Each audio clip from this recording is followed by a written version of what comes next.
Hello and welcome to the Nothing is Wrong with You book podcasters. This is a space to talk about books, the ones we love and the ones we don't quite understand, why everyone else loves them. So, as always, we start the podcast with the books we're currently reading.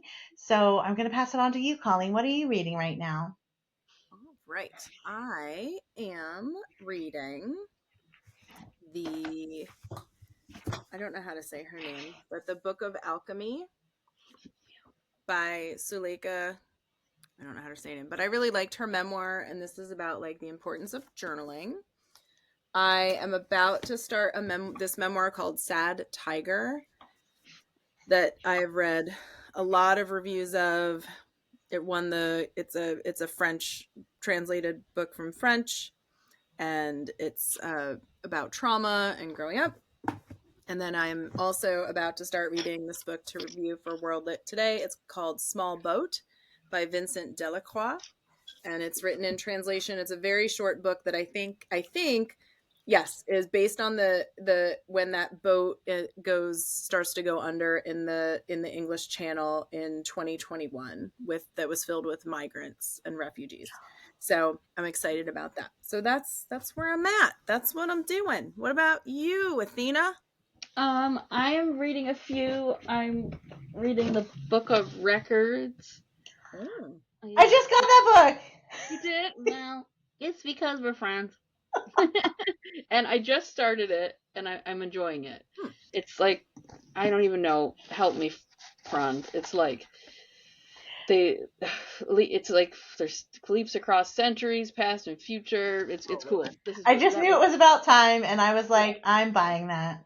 That was a very poor description of my part. Sorry. I'm really loving this. Oh my gosh. The Names by Florence Knapp. Oh, it's a little hard, but it's so beautiful. And it's basically about how changing the name of her son could have changed the narrative of her life. And you get to see the different ways that if he had a different name, what would have happened with her relationship with her very dark husband. Oh, it's really good. Oh, adding That's that. Really I know, writing down. And get my pencil out. Yeah, I mean, I didn't finish it yet, but you like it so far? Oh, yeah, I love that. And then I just started this Deadly Animals. It was a recommendation off of a book blogger, Sydney Books, that I follow, that tends to do mostly horror, but she'll do anything, But this is really interesting, and it's about this 14-year-old girl who's kind of has a dark secret with she likes to find roadkill and then like take notes scientifically about how it's decomposing. So she doesn't kill animals or anything, she just like studies them, but then she finds the body of a missing boy. And it's this whole story about her and the detective working together to try to figure out from I'm guessing, I'm only a little bit in, but about how looking at his body in the case, like what happened to him. But she's real quirky, but I'm liking it. It's not like a horror novel. It's just a crime thriller kind of thing, but it's interesting because she's so interesting. Yeah, I like the premise of that. Yeah, it's fun. Yeah, it was this woman, the blogger I follow, said it's one of her favorite books of the year, so that's why I grabbed it. I was like, all right, let me see. I like her stuff. So anyway, that's me. What about you, Rebecca?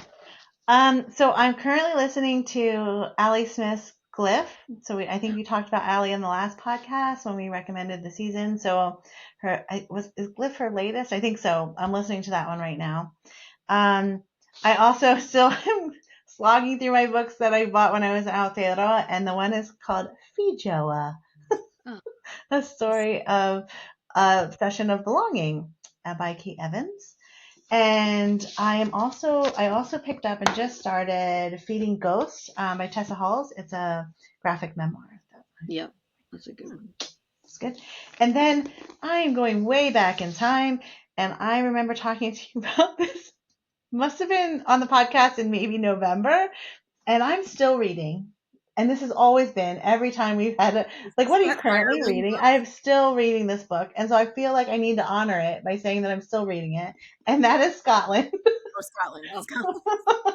By Magnus Magnusson. So I'm enjoying it. It's definitely something I'm still working my way through, which I feel is a nice segue to what we're talking about today on the podcast, and it is when to abandon a book, or when we decide to abandon, where I feel like this huge, massive book on Scotland is not something I'm going to abandon, but it just sits there and I read chapters when I have a moment, and that is the way I am going to slowly work through this book.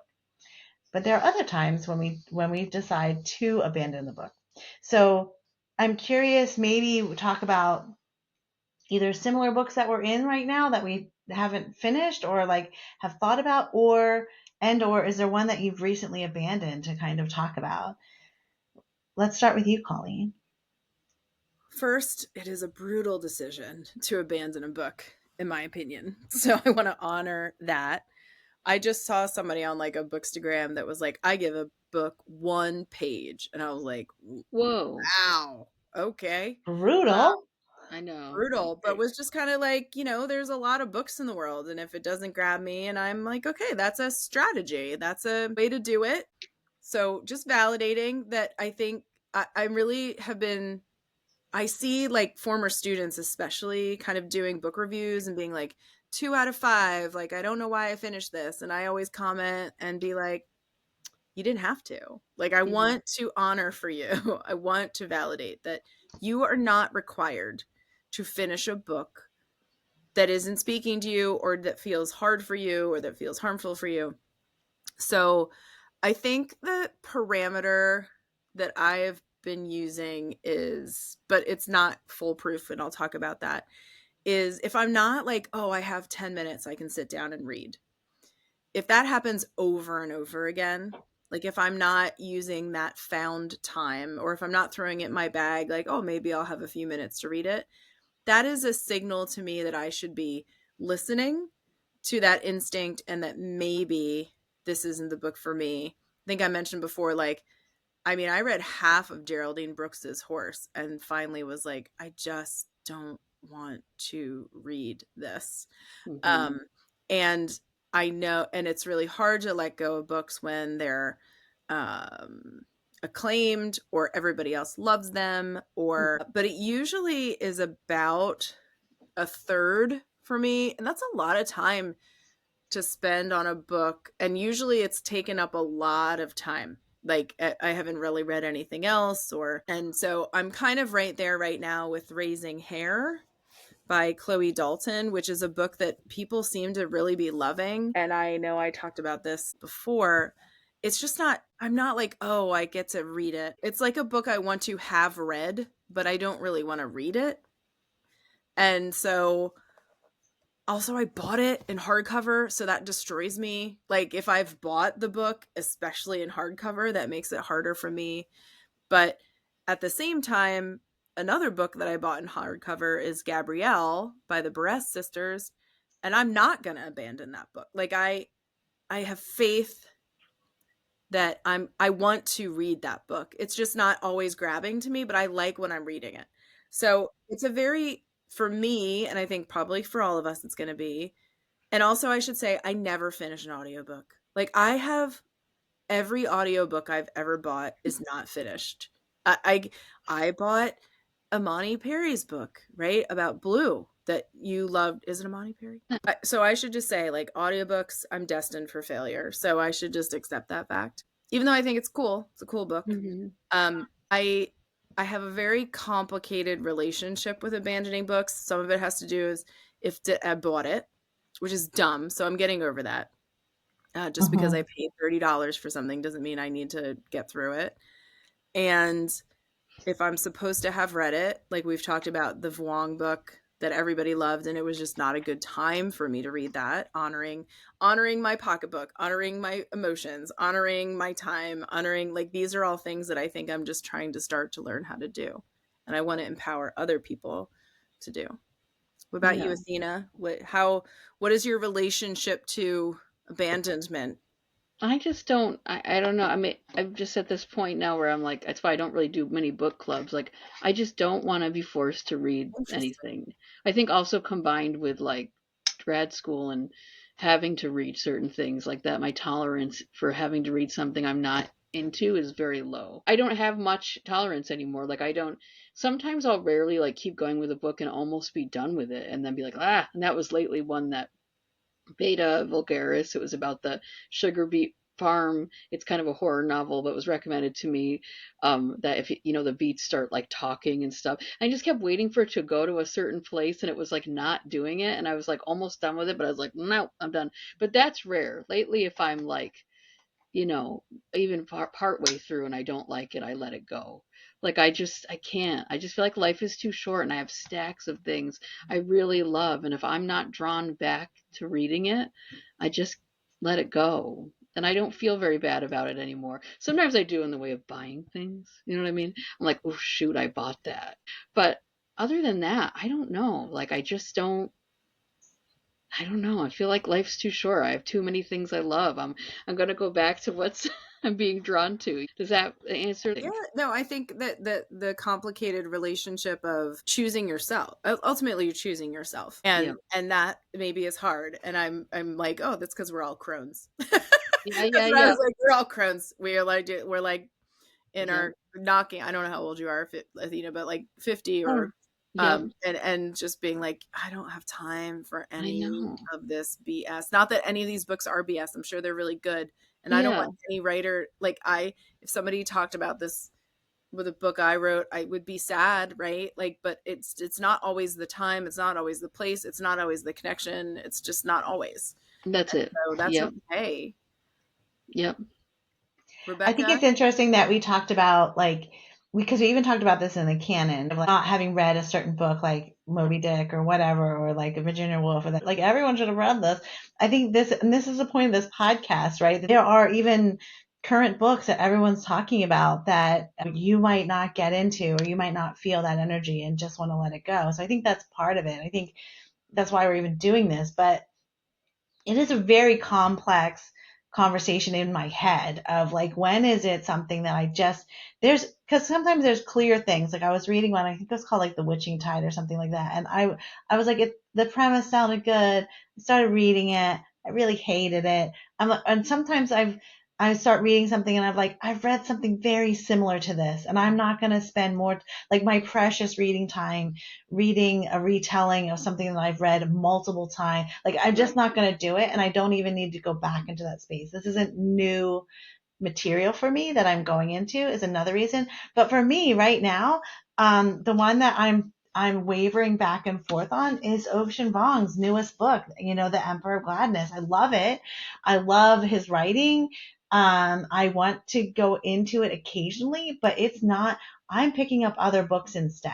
So this one's sitting on my bedside table. I've read, I don't know, like how much into it, but almost half. And nothing's pulling me back into it. Like it's a good story. It's good writing. Right. The story, which we've talked about before when we've talked about abandoning books, isn't enough to pull me back in, to keep going in and reading it. And so I haven't decided if this is one that I'm just going to keep, like you said about Gabrielle, like I'm going to keep going back to it. I probably will, because I love the writing. I think it's beautiful. And so in some way, if I take away my lens of needing the impactful story for myself, but more of reading it like a writer, the beauty of language in this space. But it's going to take me a while. It's going to take me a while to finish it, because you're reading it as an exercise as opposed to reading it for pleasure. Right.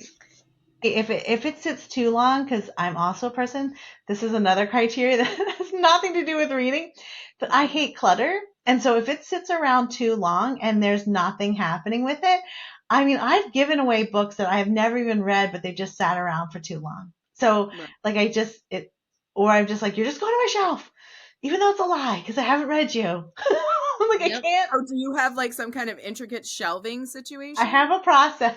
I have a table in my bedroom of where I put all the books that I need to read. I used to have a shelf, but when I changed things, so there's a table, and then I read them, and then once they're read, they go into the bookshelves. But so if they sit on my table, if my table starts getting too large, too high, like it's going to topple over any second, I'm like, something's got to go. Books have got to go. So I Yeah. admire your systems. Do you have I mean, mine are all just mixed up. Like everything is a jumble. And I mean, this is the difference between me and Rebecca, which is why we get along so well. But like everything's just a mess. Like sometimes I'm like, oh, I'll put this pile here. This will be the one. And I haven't, like, I made a little, oh, these are the ones that are on deck. I made that a year ago. I haven't touched a single one of them because in the meantime, everything else keeps coming in. Yep. And then I have to, then I record a podcast and I buy 6 more books. Right. And then, with you two. Yeah. And Rebecca and I meet and talk. And then I had another book. And then I have to figure out a new class. So I have to read that book. So it's okay to be like that. You all talked about Allie Smith last week, and I'm like, God, I gotta really dig those out. I bought them. I really need to read those. So they're there. They're there. Yeah. And there's another book that I'll get, and somebody will or like Broken Country, we've talked about before, that I just saw at the library, and I was like, I like that cover. That looks interesting. I trust reason. And then I read that. So I have no rhyme or reason or system, or it is a personal decision, I think. Yeah. To let go of a book, especially like you said, Athena, you were that far. I thought I was going to abandon a book. I was that far in, and I was like, no, I just kind of skimmed so I could feel like I had finished it. But the premise of that book sounds weird. I couldn't do it. I do think once you've gone halfway, I would even say even less than halfway, but if you've gone more than just a little bit, it counts as read. Like, I think you can put that down as time of the year that you spent on a book. I write them down now because I'll have these like huge in my journal, which Rebecca encouraged me to start years ago, which I wish I would have done when I was 12. I'll put like abandoned now. I just started doing that since we started doing the podcast, because there would be these like 3 to 4 week chunks where nothing would be read. And I'm like, that's not like me. And then now that I started to do, I'm like, oh, I abandoned like 3 books during that time. Yeah. And sometimes it's just my own mental state. Yeah. Right. That's okay too. Like, you are not required to read a book unless your teacher assigned it. Yep. And that is it. Yeah. So like the point you made about book clubs is interesting, Athena. It's been a long time since I've been in a book club. And I remember feeling like being held hostage sometimes. Like, that's like, I was like, we're going to read Tuesdays with Maury? Like, are you kidding? Well, and the worst with those for me was like, you would read it. I would torture myself to read some book that I didn't want to read. And then you get there and no one's read it. And you're just like, are you kidding me? This is a book club. And who picked this thing? We need to do a book club episode, actually, now that we're talking about let's do that next. Book club episode, we'll do that. Let's not go down this path right now. I have stories. Okay, let's do that. So everyone will do a book club podcast next. I know our wonderful friend Athena needs to drop out early on this episode to go to another event, but Colleen and I will continue to talk about our recommendation that Athena is aligned with. She just can't be here for the rest. Yes. You're wonderful. Bye. Bye, Athena. So Colleen, I think it's interesting that you picked up raising hair in this conversation about abandoning or wanting to, or just like going through it, because what is so interesting about this is because it's, for me, that book is connected to the recommendation that we're going to have. So around the same time, these 2 books were coming out about rabbits, essentially, and you had shared the Raising Hair book with me, and I immediately thought and connected it to another book called Raising Hair. I connected to Rabbit Heart because Colleen is currently holding them up, because they both had like rabbits on the front and they had like hair, heart, like rabbit, raising, like it was like RH. The titles were RH. And so I at one point was like, I pre-ordered Rabbit Heart. I was excited. Then you were like, I got Raising Hair. And I was like, oh, wait, that's not the one I thought you recommended before. And anyway, you love rabbits. And like rabbits are you love rabbits. Which is why I brought this up to you. And so there's major confusion in that space. I did end up listening to both. I bought one and the other one I got through the library. And I loved Rabbit Heart. I loved it. And that's why I recommended to Colleen when she's like, I'm struggling through Raising Hair. And I was like, well, funny you should say that, because when you showed me Raising Hair, I thought it was Rabbit Heart. So to just end up the conversation on Raising Hair, I think your your idea of it's like slow. It's a really slow building. It's beautiful and it's a nice story, but it feels a bit like a slog through it in some way, but it is nice. I think Rabbit Heart, on the other hand, was really intense memoir that had a really interesting way of weaving the story together that I thought was really powerful. So, but even at that point, I think halfway through, you're like, I don't know. Yes. So I'm like, keep Rabbit reading. Heart, when you brought that up, that you had been interchanging these books, I looked it up, and then it mentioned in the vein of In the Memory of a Body, or whatever that book that I love. Oh yeah. And I was like, oh, sold. So this is a memoir, a mother's murder, a daughter's story. The woman who writes the book now, who actually happens to be a professor at the university near mine, so I hopefully will follow up with having had a conversation with her. But her mother is murdered, and then it's not just about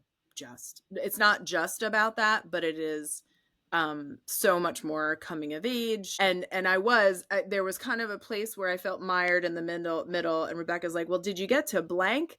And then literally the next page, that part started, and then I picked back up. But it was nice to have you kind of be like, okay, because it was me. Like, I was like, I bring too much to this. Like, I'm getting to a place, like, I can't be in this book right now. But what a book, what a story, what an ending, what an everything. So it is hard to, again, sitting with a hard book, sitting with a hard topic. It's not something Rebecca and I shy away from, but you want to know, right? If you're going into something, it is going to speak about sexual assault. It is obviously going to speak about murder and trauma and loss. And it's not, the title comes from a rabbit getting so scared that its heart stops beating, and that is a metaphor throughout the book. I really want to finish Raising Hair. I really do. But anyway, we're recommending Rabbit Heart, and I think it is worth reading. And the author on that is Kristine. Yes, Kristine Ervin, Yeah. who is a professor at Westchester University, which is in the state system in which I work as well. It's intense. It's intense. And it is absolutely, it's worth reading. I am always so hesitant to recommend things that have to do with sexual assault. I want people to go in with their eyes wide open, but I feel like her mother's murdered. Like, if you're not going into this with your eyes wide open, then I'm not sure what to tell you. But yeah, I feel good about us recommending this as a book to sit with. If you're kind of like me and Rebecca, who always have a fiction and a nonfiction going, I would maybe recommend like a fiction book that's light alongside of this book. Something that this would happen to me a lot. I'd be like, no, I just can't right now. I can't pick that book up, but I want to at some point again. I never really thought about abandoning it fully. So yeah, I feel like Rabbit Heart by Kristine Ervin is worth checking out. And I think you did a fair job giving the warning on that, and we can even put that in the show notes, right? That it's intense, and that you are dealing with sexual assault as well as murder in this. But I think the author does a great job of weaving her story within the case of her mother. So her life with her father and after her mother died, and even relationship to place is dealt with in here, right? Like, of where things happened, which I thought that's a scene that comes back to me, where she goes back to the actual place where her mom was last seen. Yeah. I think she goes back a couple times, actually. To work. And then to work, and then later on. And so just experiencing that myself, going back to places where someone I love has died, or was part of an accident. Like, there is a process there, and there is something about the going back that's important, at least to some people. And so I thought it was really well written, and it was intense, but I think, like Back of a Body and some other ones that we've read that are similar to that, dealing with assault and death, but in the memoir space, it's along those same lines. So well written, intense topic, but well Yeah. written. Yeah. The part that, one of the parts, and I won't give too much away, but the part that really stays with me is where she finally breaks during the trial when they're going through the contents of her purse, her mom's purse. I'm haunted. I'm haunted by that scene. And as a writer, I'm in awe of that scene. How something that seems so simple is the thing that brings her to her knees finally. Like, oof, oof. And there's such a cool thing that happens at the end, like such a cool thing, that really, even her as a writer is just like, if you put this, she doesn't say this, but we say this all the time. Like, if you put this in a novel, people would be like, what? That's way too on the nose. Like, no. So, but it happens. And Yeah. I'm so excited to reach out to her, and I'm hoping to bring her to campus and have her give a talk about the topic and also about the craft. So I'm hoping that maybe there's a and like an ongoing. I gasped when I read her liner notes, and I was like, oh my God, she works at our sister school. So I'm really hoping I can follow up on the podcast and, bring something about that to us, to all of us. Yeah, that'd be awesome. Another connection, right? Even in the process of reading the book. So our recommendation this podcast is Rabbit Heart by Kristine S. Ervin. It's a memoir. And you have been fairly warned that it is intense and it does deal with some big issues. Really hard stuff. Yeah. Graphically. Yeah. Because it's graphic. All right. Well, that's us for today. Thanks so much for joining us. Bye. Bye, everybody. Happy reading. Happy summer reading.